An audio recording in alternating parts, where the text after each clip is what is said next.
أعوذ بالله من الشيطان الرجيم.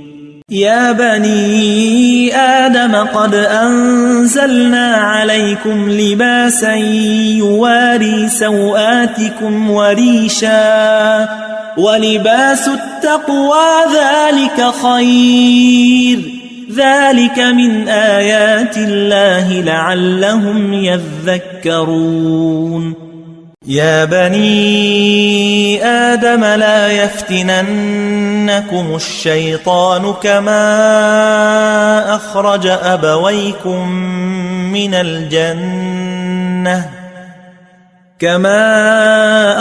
أبويكم من الجنة ينزع عنهما لباسهما ليريهما سوآتهما إنه يراكم هو وقبيله من حيث لا ترونهم إنا جعلنا الشياطين أولياء للذين لا يؤمنون